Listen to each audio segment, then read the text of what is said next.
everyone, this is Celine from Blue Calla Patterns. Welcome to video 4, which is the final video for the Buttercup Bucket bag.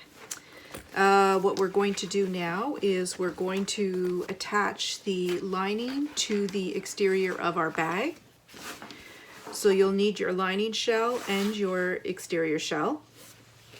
And you're going to open the zipper all the way on your zipper, your main closure zipper, so the one attached to the zipper panels. And you're also going to make sure that you opened your interior zipper pocket zipper all the way. And then you're going to insert your exterior shell inside the lining shell, and they should be right sides together.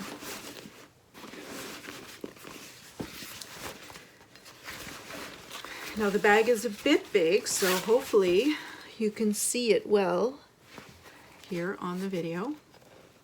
So the first thing we're going to do is we're going to line up those side seams together and clip them. Oops, so I made a mistake here when I basted my connector. I'll fix that as I'm sewing. So you're going to align those side seams together and then clip them along that top edge. So the top edges of your bands, your exterior and your lining bands, they should be clipped together. This is really annoying me, so I'm going to, there we go. I like to have my seam allowance open, and that way there it kind of makes it easier to make sure that those side seams are lined up. Okay, and then I'm going to do the same thing for this side. Open up your seams and make sure that they're perfectly lined up. And then add some clips.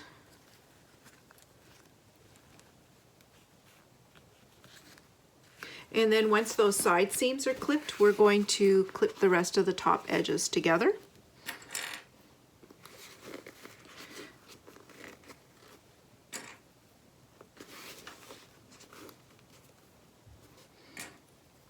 And we're going to do that all the way around. Okay, so I'm going to finish clipping once I pause the video. And then what we're going to do is we're just going to sew all the way around. If you want to make sure that the seam is very strong, you can sew twice with a tiny little amount of space in between the two lines of stitching. And then we'll turn our bag right side out. Okay, so the top edges are sewn together. If you are worried about bulk here at the connectors, you can actually trim away a little bit of your fabric just at the area of your connectors. Don't trim off too much, but it can help a little bit with bulk. Then you're going to reach in through your zipper pocket and turn your bag right side out.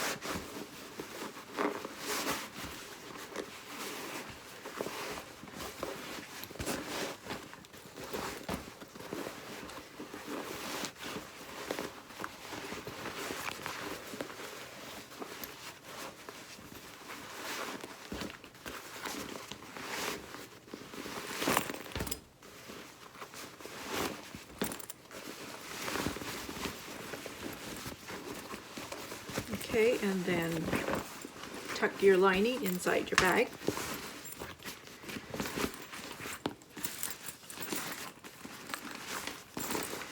Now, if you've used fabric for your top bands, you can actually press that seam allowance along the top edge of your bag. But if you've used vinyl or cork, what I do is I just roll that seam in between my fingers, and I use clips to hold it temporarily until I can get over to the machine and top stitch that top edge.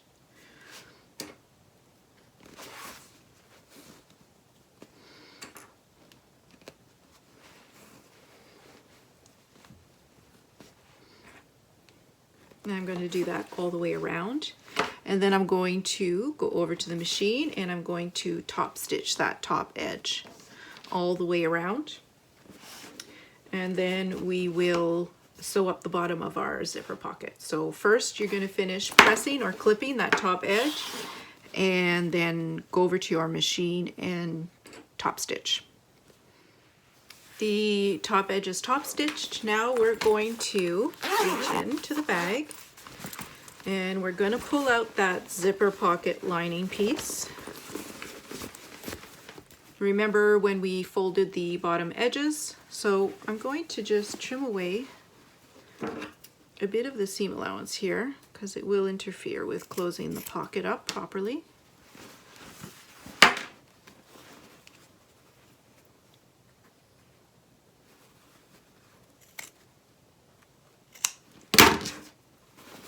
Okay, and then just going to, so basically you're just lining up those folded edges, and you can use pins or clips, and then you can either sew the bottom of your zipper pocket shut by hand, or you can use your machine. I'm a terrible hand sewer, so I always do it by machine, and I use a matching thread, and I sew as close as I can get to the folded edges, making sure though that I've sewn both of them in the seam. Okay, so the bottom folded edges are sewn, so I'm just going to put this back inside.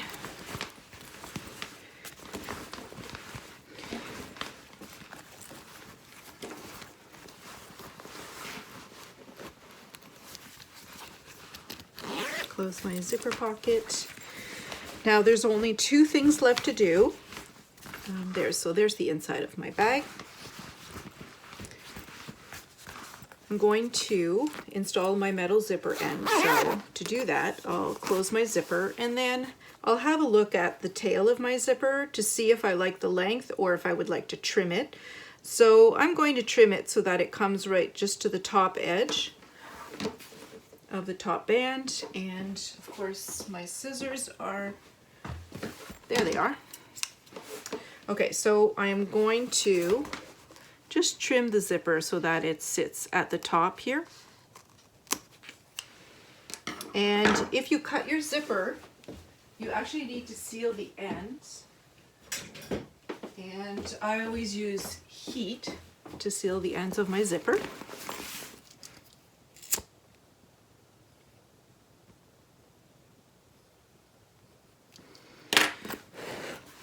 Okay, make sure that it's cooled down before you touch it or you burn yourself. So the zipper end actually has two parts.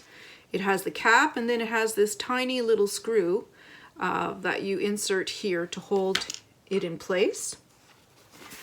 So when you're installing it, you're going to be looking at it from the wrong side of the zipper, and you sort of fold in the ends of that zipper tape towards the wrong side of the zipper. And then I usually try out my zipper end at this point to see if I like it, and of course I've it unfolded completely here.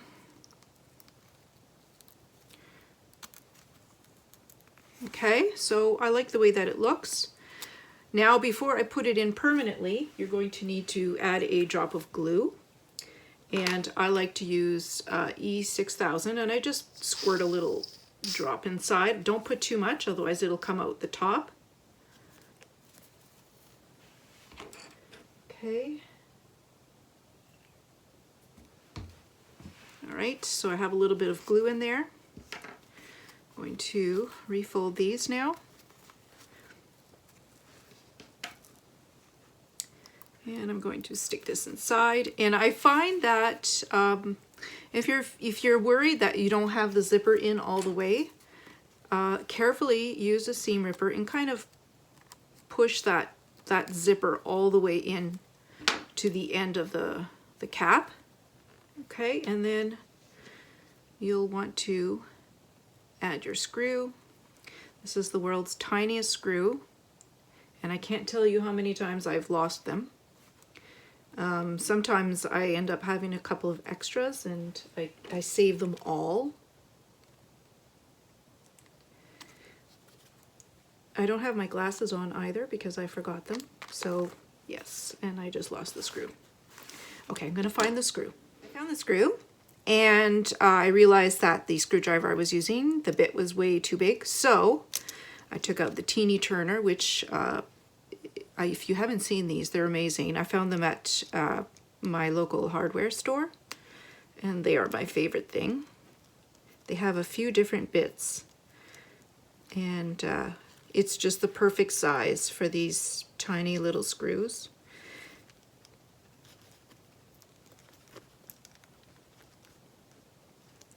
Okay, and it's giving me trouble, so I will have to get a different screw and try a different screw.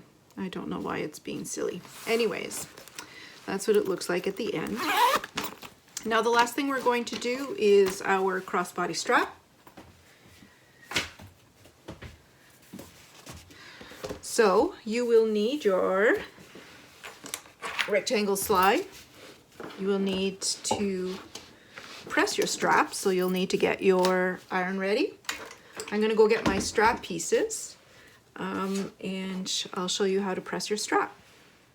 Okay, so I got my strap piece, and the width of my fabric was not quite long enough to make my crossbody strap long enough, so I joined two pieces together, and then I top stitched the seam allowance on both sides. So now my piece is long enough, and don't mind this, I use my scrap pieces to interface a strap. It's a good way to use those small pieces. So what you're going to start by doing is the shorter ends, you're going to fold in towards the wrong side, about 1/2 inch. And you're going to do that on both shorter ends.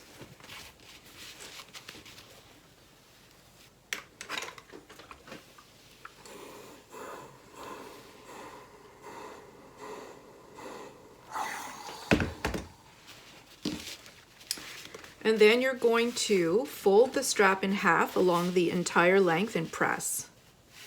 So I'm not going to show you the pressing of the entire length of the strap because I don't want anyone falling asleep.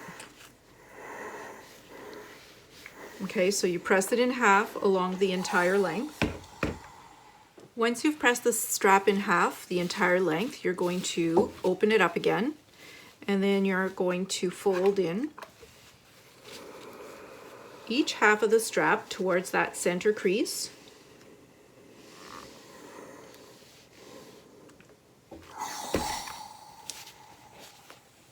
And you're going to do that along the entire length of the strap again.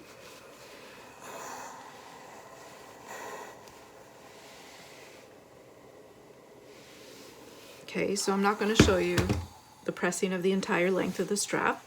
Then once you've folded in both halves towards the center, you're going to fold it in half again along that original crease, and you're going to press it. And when you're done, your strap will look like a strap, and you can use some clips just to hold this all in place. So now you're going to finish pressing the entire length of the strap like I've just shown you. So I finished pressing my strap, and then I went ahead and sewed it in place all the way around all sides with 1/8 of an inch seam allowance. Now you're going to take your rectangle slide. So this is the right side of the slide with the bar is curved. This is the wrong side of the slide. So you see the flat side here. So I'm going to have the slide wrong side facing up, and I just insert one end of my strap on this side of the bar, and then again on the other side of the bar. And then I fold it over, I think I folded it over like 2 1/4 inches. You can do whatever, you can fold it over whatever you like, but I think you should at least fold over 1.5 inches minimum. And then I'm going to go over to my machine, and I'm going to sew this in place with a square box of stitching. Okay, so I sewed a square box of stitching, then I actually sewed an X inside the square as well, just to make it extra sturdy. Then you'll need to take your bag, and you're going to take the opposite end of your strap. So your strap should be wrong side facing up. Wrong side is where you see the edge that is folded over. I have a little thread here. I'm going to trim it. And so you're going to pass the opposite end of your strap through one of your rectangle rings. This is a bit difficult to show because it's so long. Okay, and then you're going to take that same end of your strap, making sure that you haven't twisted the strap, and you're going to pass it again through that rectangle slide on both sides of the middle bar. I'm going to shorten the strap quite a bit here so you could see it. And then you're going to take that same loose end, you're going to pass it through the second rectangle ring, and you're just going to clip it, and then you're going to do exactly the same as you did to attach the strap to the slide, and you're going to sew a square box of stitching, and then if you want, you could do the X inside the box again. And that's it, your bag is done.